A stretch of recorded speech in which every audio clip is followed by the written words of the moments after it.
The photograph that I got, it shows a shell on a beach, and I was just struck by the way that the sunlight was playing off the seashell and the shadow that it made. It was like two little ears. And it just made me think of listening. And because I'm deaf, I think it just resonated with me. The work itself, it's based around a short voice text stanza, and that's spoken near the beginning of the work. But it's also embedded within the work, just really deep within the texture. It's made from layers of recorded ooey playing, and I've sort of woven these together and built them into a constantly changing whole piece. It's sometimes hopeful in tone, other times quite life affirming, but also sometimes unsettling.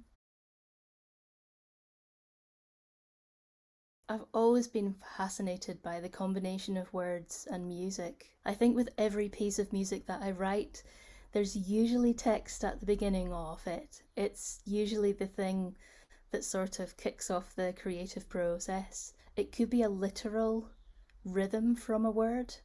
It could be the word itself that ends up within the texture, or it could be quite an abstract thing where it's the connotation of the word, the way that the word makes you feel. And sometimes it's how the word sounds in your mind. You almost embody the rhythm of a word without implicitly saying the word, if that makes sense.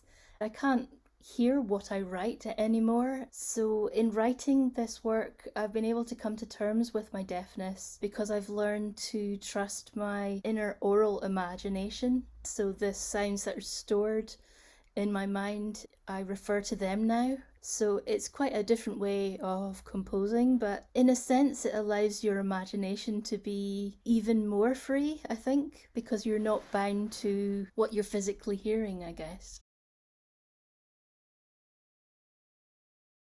I've been playing instruments for years, and then I learned the Akai Ui to help me continue to play following some difficulties with physical disability. I first came across the Ui when I was working on The Lost Thing with the Royal Opera House. The composer had written many passages that were very, very quick. I have half of my face that is completely numb. It was physically difficult for me to be able to play that. Someone had the idea of trying this instrument that they'd heard of. Before I knew it, one had arrived, and I find it wonderfully intuitive, which I wasn't expecting. Your mouth is it goes around a mouthpiece. It's so sensitive. So even with a reduced feeling in your face, you can use such a lot of inflection and intonation. It looks like a kind of chunky 80s clarinet. You hold it like you would a clarinet,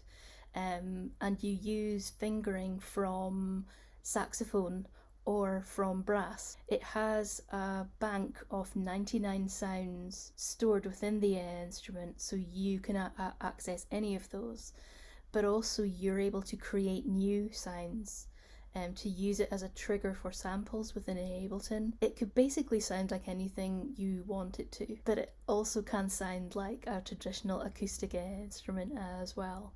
And I love the duality of that. I love being within both worlds.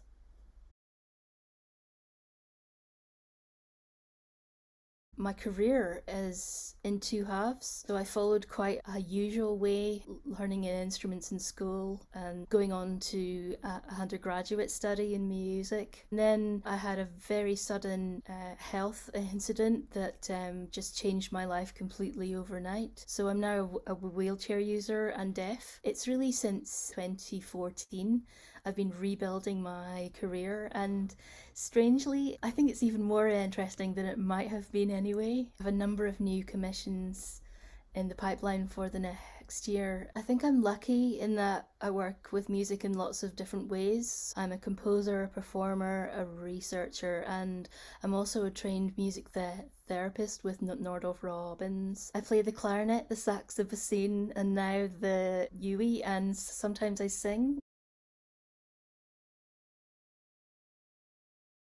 I'd like to send the warmest of greetings from me in the Highlands of Scotland. It's so wonderful to connect with the new audience in Japan. I just like to say to everyone to keep going, to keep following your heart and your dreams. The pandemic has affected us all in so many ways, but we should never give up.